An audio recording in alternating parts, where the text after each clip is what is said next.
آسانی. آپ کے زمانے میں تو یہ تھا کہ مل گیا تو روزہ، نہ ملا تو مل گئی تو روزی، نہ ملا تو روزہ. اب اگر بازار میں آپ چیزیں دیکھنے کے لیے جائیں تو 90% فضولیات ہیں، 10% ضروریات ہیں. 90% تعیشات ہیں، 10% ضروریات ہیں. ہمارے گھروں سے اگر وہ چیزیں نکال دی جائیں جو فضولیات میں ہیں تو یقین جانیں کتنی غریب بچیوں کی شادی ہو سکتی ہے امیروں کے تعیشات کی وجہ سے، اگر وہ فضولیات چھوڑ دیں تو. آپ سب تشریف لائے تو گھر میں دیکھا تو پردہ لگا ہوا تھا دیوار کے اوپر. ام سلمہ رضی اللہ عنہا غالباً انہوں نے دیوار، آپ فرمایا ام سلمہ یہ کیا لگایا ہے؟ ایک ہے کہ کھڑکی پہ پردہ لگا دینا تاکہ باہر کی بد نظری کا اندیشہ، ایک ہے دیوار پہ لگا دینا. کہا جی میں نے دیوار پہ پردہ لگایا. آپ فرمایا ام سلمہ ہم کوئی بے جان دیواروں کو لباس پہنانے کے لیے آئے ہیں؟ یہ تم نے کیا کیا؟ اتارو اس کو. تو انگریز نے جذبہ جہاد نئی نسل سے ختم کرنے کے لیے ان کے اندر آرام دہ آسانی پیدا کرنے والی چیزوں کو بھر دیا.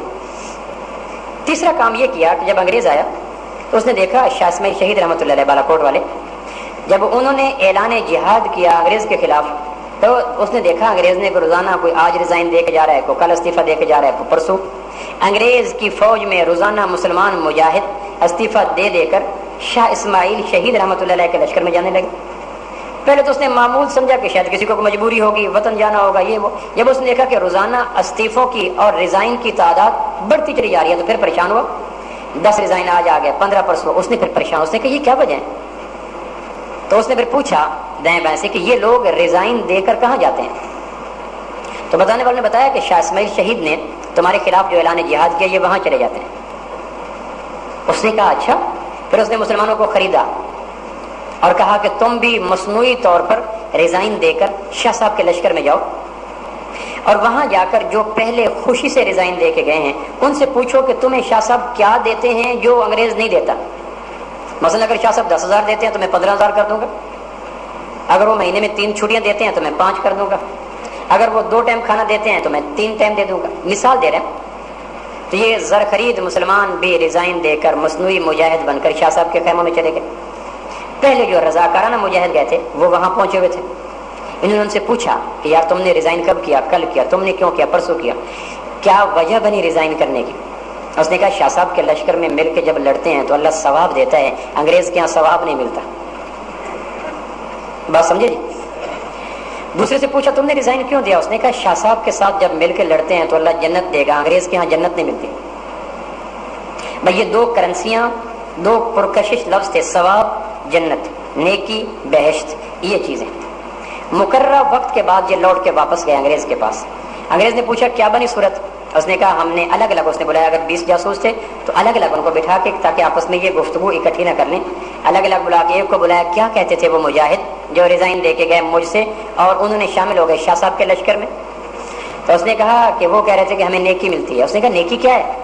اب انگریز کے یہاں تو نیکی کا تصور کوئی نہیں. اس نے کہا نیکی ایک کرنسی ہے، جس طرح روپیہ کرنسی ہے، درہم ڈالر کرنسی ہے. اس نے کہا اس کرنسی سے کیا ملتا ہے؟ اس نے کہا مرنے کے بعد ایک لمبا چوڑا مہمان خانہ ہے اور یہاں انسانوں کی خواہشات تعیشات بھری پڑی ہیں. وہ جو مرنے کے بعد ایک لمبا بازار ہے اس میں ساری مصنوعات خریدی جا سکتی ہیں نیکی کی کرنسی سے. اس نے کہا میں دے سکتا ہوں. اس نے کہا نہیں، اس کے لیے مسلمان ہو کر جہاد کرنا ضروری ہے. اس نے کہا اچھا. اس نے اس کو آگے بھیجا، دوسرے کو بلایا. تم نے جو اتنے دن سروے کیا کیا رزلٹ نکلا؟ اس نے کہا وہ کہتے ہیں جنت ملتی ہے. اس نے کہا جنت کیا ہوتی ہے؟ اس نے کہا مرنے کے بعد ایک جہان ہے جہاں جوانی ہوگی بڑھاپا نہیں، جہاں زندگی ہوگی موت نہیں، جہاں صحت ہوگی بیماری نہیں، جہاں بہار ہوگی خزاں نہیں، جہاں خوشی ہوگی غمی نہیں، جہاں دولت ہوگی غربت نہیں، جہاں داخل ہونا ہوگا نکلنا نہیں، جہاں انسانوں کی ضروریات کیا خواہشات پوری ہوں گی اور کوئی پریشانی آفت تکلیف نہیں ہوگی. اس نے کہا ایسا جہان کن کو ملتا ہے؟ اس نے کہا جو مسلمانوں کے جہاد کرتے ہیں. اس نے کہا جنت میں دے سکتا ہوں. اس نے کہا نہیں. اس نے کہا ثواب میں دے سکتا ہوں. اس نے کہا نہیں.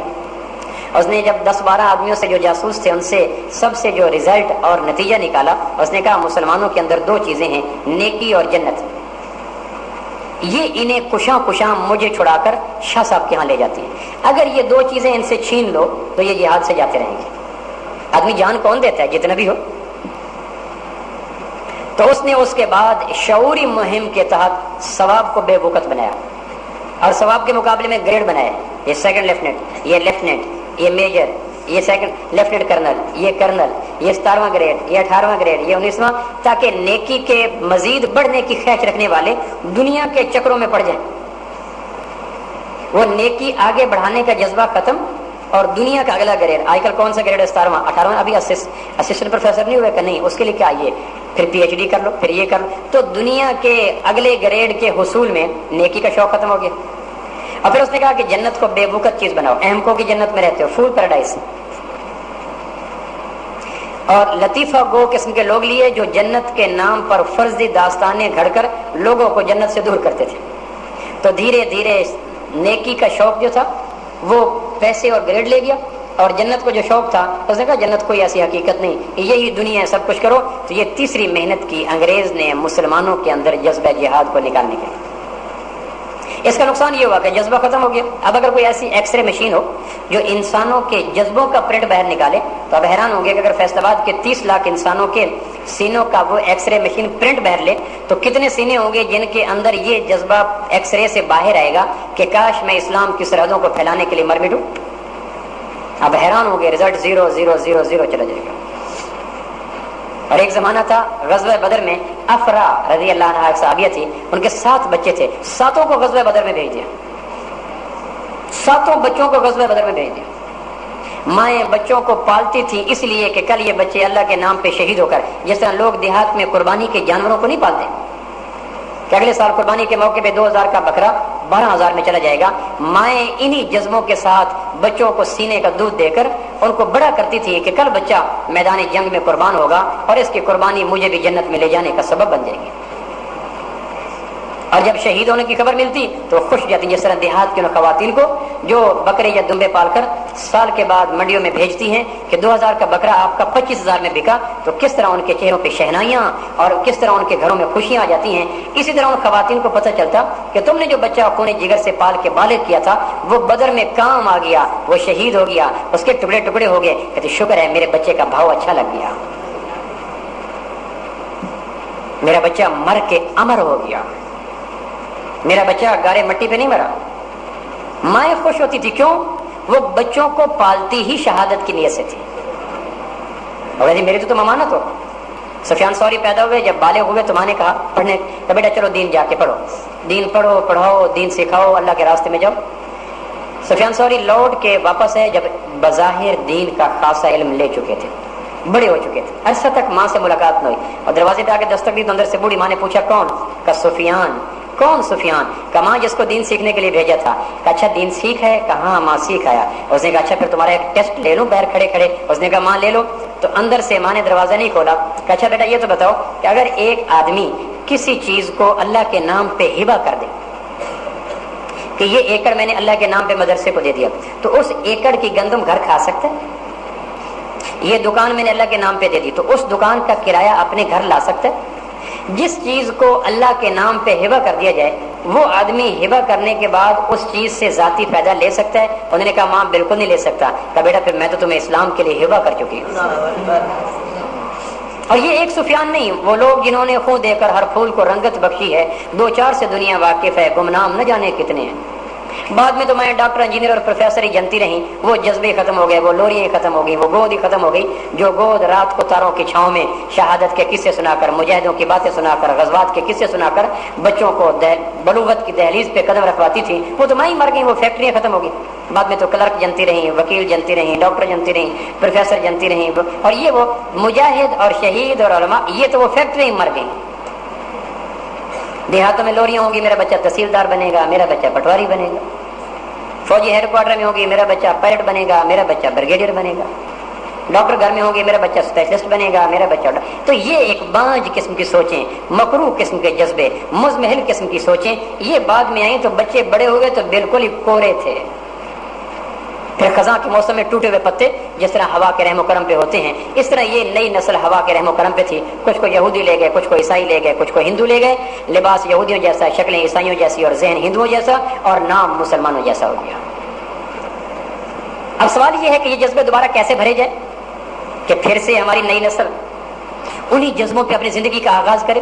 تو اس کے لیے ضروری ہے کہ بچوں کو غزوات کے قصے سنائے جائیں، جہاد کی باتیں سنائی جائیں، مجاہدین اسلام سے واقف کرایا جائے، شہادت کی باتیں کی جائیں، جنت کی باتیں کی جائیں، تاکہ دیکھو نا کرکٹ کی باتیں ہو تو ہر بچہ کرکٹ کا شوق، تذکروں سے چیزیں. ہندوستان میں ایک پاگل اس گھر سے اس گھر میں جاتا، اس گلی سے اس گلی میں جاتا، اذان دیتا، پاگل تھا مینٹل، اور ادھر گلی میں بھاگ رہا ہے ادھر گلی میں بھاگ رہا ہے، حی علی الصلاۃ، اشہد ان لا الہ الا اللہ، اشہد ان محمد، اذان دے رہا ہے الٹی پلٹی سیدھی، لیکن پاگل اذان دے رہا ہے. تو کہنے والے نے کہا ہمارے ہاں پاکستان کے پاگل تو کچھ اور ہوتے ہیں، یہاں کے ذہین بھی کچھ اور ہوتے ہیں، پاگل تو پاگل ہے. حضرت عمر رضی اللہ عنہ کو فرمایا تھا علیہ السلام نے، عمر ایک زمانہ آئے گا کہ اذان دینے والے لوگ میری امت کے وہ ہوں گے جن کو لوگ گھٹیا سمجھا کریں گے. یدرکون الاذان علی ضعفائہم، جو قوم کے اعتبار سے نیچ سمجھیں گے، مال کے اعتبار سے غریب سمجھیں گے، وہ اذان دیا کریں گے، اور امیر لوگ اذان نہیں دیا کریں گے.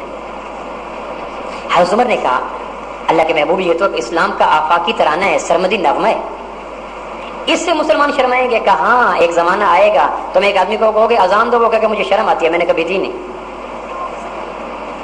اور اگر آپ دیکھیں تو کئی چودھریوں کو ہلا کے دیکھیں، کئی وڈیروں کو ہلا کے دیکھیں تو وہ اذان کبھی دی نہیں زندگی بھر میں. اور یہ کوئی بے سبب نہیں ہے، وقت کرتا ہے پرورش برسوں، حادثہ ایک دم نہیں ہوتا. جہاد کے نام پہ پرورش پانے والی نسل آج سرے سے جہاد کے نام سے غافل. تو یہ روز سیاہ کو ایک دن میں نہیں آیا، تدریجاً آیا. اس لیے تو حضرت امام زین العابدین عشاء کے بعد بچوں کو غزوات کی باتیں سناتے تھے روزانہ، کبھی بدر کی، کبھی احد کی، کبھی حنین کی. یہ سنا کر کہتے تھے کہ بیٹا اسی میں تمہارا شرف ہے، اسی میں تمہارے دونوں جہانوں کی سرخروئی ہے. بچوں کو غزوات سنا سنا کر ان کی فطرت میں، ان کے رگ و پے میں، ان کے رگ رگ میں، نس نس میں اسلام کے نام پہ مر مٹنے کا جذبہ اس وقت بھر دیا ہوتا تھا جب بچوں نے شعور کی آنکھ بھی نہیں کھولی ہوتی تھی. تو اسی جذبے کے لیے میں نے گزشتہ جمعہ آپ کی خدمت میں عرض کیا تھا کہ ہم غزوات کا سلسلہ شروع کرتے ہیں کہ دبی ہے جگر کی آگ مگر بجھی تو نہیں، کہ ممکن ہے غزوات نبی کی خوشبو اور ٹھنڈی ہوائیں اس سرد پڑے ہوئے جذبے کو پھر سے بیدار کر دیں. اور آج دنیا کے نام پر، ملک مال کے نام پر جذبے پالنے والے لوگ، ان کے دلوں میں پھر اگڑائی ہو کہ ہم کس آسمان کے ٹوٹے ہوئے تارے تھے اور آج کس گرد و غبار میں ہم لت پت پڑے ہیں. غزوات میں زندگی ہے، جان ہے، حرکت ہے، نمو ہے. مسلمان چلتا پھرتا نظر آتا ہے. غیر مسلم نے اسلام کے تصور جہاد کو بڑا خراب کیا ہے تاکہ مسلمان جہاد کے نام سے گھبرائے، حالانکہ جہاد تو اسلام کا جھومر ہے، اور جھومر تو حسن کا واحد نمائندہ ہوتا ہے.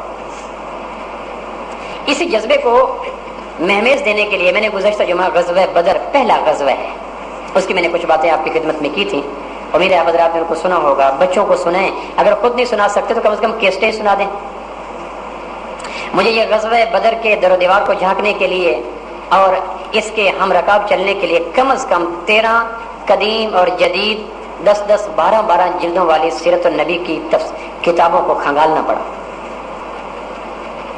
کتنے ایسے اوقات تھے جس کو میں نے دائیں بائیں سے بچا کر یہی غزوات پڑھتا رہا. اگر آپ اس طرح خلاصہ نکال نہیں سکتے تو اتنا تو کر سکتے ہیں کہ بچوں کو یہ کیسٹ سنا دو کہ بیٹا آؤ آج آپ کو اسلام کے پہلا ہجرت کا دوسرا سال تھا جب یہ جہاد کا حکم ملا. مکہ مکرمہ میں نہیں ملا. مکہ مکرمہ میں پالیسی یہ تھی لکم دینکم ولی دین، کہ تم اپنے مسلک پہ چلو، ہم اپنے مسلک پہ چلتے ہیں. ہماری مون ہمیں آزاد جن ہے، جب ہم اپنی شکلیں تم سے الگ رکھ سکتے ہیں تو اپنا مسلک بھی تم سے الگ رکھ سکتے ہیں. مکہ مکرمہ کی پالیسی یہ تھی کہ تم اپنا نظریہ رکھو، ہم اپنا نظریہ رکھیں. لیکن مشرکین مکہ جانتے تھے کہ اسلام کا نظریہ اگر پھیلتا گیا تو پھر ہمارے نظریے کو لے گا کوئی نہیں.